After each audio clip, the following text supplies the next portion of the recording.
Um dos erros mais comuns que investidores brasileiros cometem é não ter nenhuma parcela de dólar na sua carteira, o que acaba acrescentando um risco muito grande ao fazer o seu investimento. Então aqui nesse vídeo, meu grande objetivo é te mostrar que existem maneiras fáceis e práticas de você já dolarizar a sua carteira de investimentos, mesmo sem precisar enfrentar a burocracia ou até mesmo abrir conta no exterior. Por causa disso, eu vou te convidar a assistir esse vídeo até o final, não se esquecendo aqui de deixar o seu like no vídeo, se inscrever no canal, para assim que você pode me ajudar a espalhar esse conteúdo a mais investidores. Então conto muito com a sua ajuda.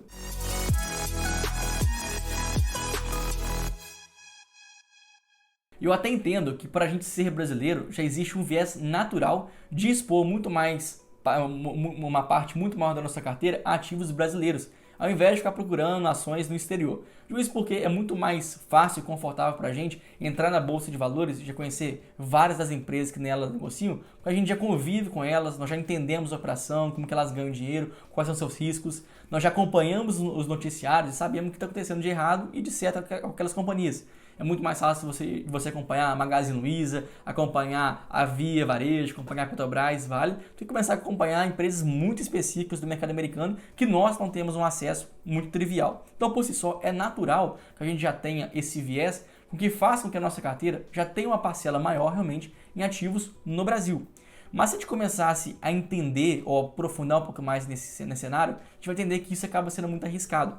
Eu digo isso porque se a gente pegasse agora a exposição brasileira ao mercado global da Bolsa de Valores, o nosso país, o nosso mercado de capitais, a nossa Bolsa de Valores, representa menos de 3% do total do mundo. Enquanto que, por outro lado, muitos investidores têm 100% do seu patrimônio investidos em empresas brasileiras. Ou seja, há um descasamento muito grande aqui nessa informação. É até curioso porque algumas pesquisas já anunciaram que o brasileiro é de fato um país com uma mentalidade muito enviesada, porque outros países que também têm bolsas de valores não investem em tamanha proporção nas ações das empresas no seu país, porque tendem a ter uma parcela muito maior em ativos estrangeiros. Então no Brasil a gente de fato tem uma parcela muito grande, muito maior do que talvez a gente deveria ter. Mas a gente vive no Brasil com essas empresas brasileiras porque ainda é importante dolarizar a nossa carteira de investimentos. Principalmente porque a gente pode achar que não, mas grande parte dos nossos custos também estão atrelados ao dólar. Então essa tecnologia que você está assistindo aqui esse vídeo, seja pelo computador, seja pelo celular, a forma com que você locomove usando gasolina ou até mesmo a forma com que você come, tudo isso são ativos dolarizados, são commodities, são ativos que a gente faz a importação. O próprio remédio que você come também tem parcela de importação que vem lá da Índia. Então o país, tudo aquilo que a gente consome, está conectado no mundo inteiro. E grande parte dessas coisas que nós consumimos são pagas, são gastas em dólar. Então se a gente gasta grande parte do nosso dia a dia em dólar, por que não também ter uma parcela dos nossos ganhos em dólar? Porque se a gente analisasse para o longo prazo, a perspectiva é que o dólar ficasse cada vez mais caro, porque o nosso país tem uma inflação maior que o país nos Estados Unidos. Então naturalmente o dólar sempre vai encarecer. Então é importante que a gente tenha também parte do nosso patrimônio atrelada ao câmbio, sabendo que o dólar tem essa tendência histórica de continuar se valorizando. Até porque um outro ponto muito importante que eu sempre destaco é o pilar da diversificação. Se a gente tem empresas agora muito domésticas, como é o caso da Magazine Luiza, o próprio caso da Via, da Movida, da Azul, da Gol, qualquer empresa muito focada aqui no mercado brasileiro, também é importante que a gente tenha empresas estrangeiras que vão contrabalancear. Então, olha só, se a economia brasileira está mal ou está bem, a gente sempre tem que ter empresas antagônicas para que uma proteja uma da outra. E a gente sabe que quando você reduz o risco da sua carteira, você fica muito mais confortável a fazer investimentos. Então é mais uma forma para te comprovar que a gente precisa ter parte da nossa carteira atrelada ao dólar para também proteger a nossa carteira em relação a grandes movimentações, a grandes oscilações do mercado.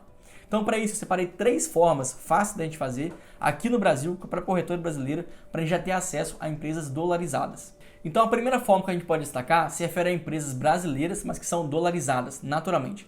E a empresas dolarizadas, aqui eu estou me referindo principalmente àquelas empresas que fazem exportação ou empresas comoditizadas, porque commodities são negociadas em dólar, então essas empresas também ganham em dólar. Então entre as empresas comoditizadas nós podemos citar várias delas, a própria Suzano, Klabin, Vale, Petrobras, PetroRio, CSN Mineração, Gerdau. A gente pode citar a Braskem, a Uzi Minas, todas essas empresas trabalham em dólar, então elas tendem a ser um pouco mais favorecidas quando o dólar está alto. Assim como indústrias como o agronegócio. Então, soja 3, 300, mesmo que não tenha uma parcela direta de você fazer exportação, mas ela se expõe ao agronegócio. O agronegócio é uma commodity. Então essas empresas, elas tendem a ter uma proteção intrínseca, mesmo quando o Brasil não está muito bem. Então olha só, às vezes o Brasil vai estar vivendo um período muito ruim, de crise, de problemas relacionados à política, de os demais problemas inteiros. Mas essas empresas, por ter parte da sua operação, a própria filosofia de investimentos dolarizado, elas tendem a ser um pouquinho mais protegidas, mais resilientes. É claro que essa não é a forma, não é a melhor forma de a gente se expor ao exterior, porque no final das contas ainda existe um risco de jurisdição. Por exemplo, imagine que o nosso cenário vai ser muito extremo. Então o Brasil começa a fechar empresas, estatizar empresas. Então a gente tendo essas empresas brasileiras dolarizadas, em uma caso de estatização, a gente poderia perder o controle sobre essa empresa e a nossa ação viraria pó. Então, no final das contas, é importante ter, eu tenho na minha carteira, mas entender que essa ainda não é a forma mais ideal, porque em um cenário muito extremo mesmo, a gente poderia perder, afinal de contas o governo poderia tomar conta de todo o nosso patrimônio. A segunda forma de investir no exterior, e aí já é uma forma mais comum, são através das BDRs. BDRs nada mais são do que recibos de ações americanas. Então imagine que existe uma ação lá nos Estados Unidos, Apple, Facebook, Tesla, vai ter algum banco no Brasil que vai comprar essas ações lá fora e vão revender aqui no nosso país. Então por isso que nós chamamos de BDRs, que são esses recibos de ações. É interessante porque o trabalho que a nossa Bolsa de Valores vem promovendo ao longo dos últimos anos é colocar muitos ativos estrangeiros aqui no nosso país. Porque até então a gente não tinha tantas opções. A gente ficava restrito àquelas maiores empresas e acabava por ali. Mas hoje não. Hoje nós já temos mais de 900 opções de BDRs para nós fazermos já os nossos investimentos direto da corretora brasileira. Obviamente, isso acaba sendo um ponto muito positivo e é mais uma forma de diversificar nossa carteira com ações muito boas lá de fora. O problema, talvez, ainda de você fazer o investimento pelas BDRs se refere à parte da liquidez. Porque por mais que existam aí mais de 900 ativos já listados aqui no Brasil, muitos ativos ainda em empresas menores, não tão populares, ainda tem uma liquidez um pouquinho menor. Mas, por outro lado, a gente vem avançando. Se a gente pegasse o gráfico aqui de liquidez das BDRs ao longo dos últimos meses, ele vem subindo. Afinal de contas, ainda é uma indústria muito pequena, que poucos investidores conhecem. Mas à medida que a gente vai amadurecendo, ganhando mais investidores na bolsa, os BDRs vão continuar ganhando mais popularidade. Então é um problema hoje para algumas ações, para outras isso não é um problema, no caso da Apple, Facebook, Tesla, Starbucks, que são já ações mais conhecidas, elas já têm mais liquidez. Mas as ações menorzinhas, que a gente não tem ainda tanto costume de negociar, mais para frente vai continuar ganhando liquidez e vai se tornar mais uma grande oportunidade de investimento. E por fim, tem a forma mais atraente que eu gosto de fazer exposição ao exterior, que se refere aos ETFs, que nada mais são do que fundos de investimento. Então, quando você compra uma cota de um ETF, você já está se expondo automaticamente a diversas empresas lá dentro. Então, acaba sendo uma forma muito fácil de você diversificar sua carteira com apenas um único ativo. E também é interessante fazer o investimento através de ETFs, porque você não precisa acompanhar empresa por empresa. Imagina que você comprou uma única ação, uma única BDR da Apple, uma única BDR da Disney, uma única BDR da Coca-Cola. Então, naturalmente, são empresas que tem que acompanhar mais de perto. Porque às vezes você vai ter comprado uma empresa muito boa, mas você está pagando muito caro. Então, quando você está comprando um ETF, que já é muito diversificado, é o caso do IVVB11, do NASD11, já existem centenas de empresas lá dentro.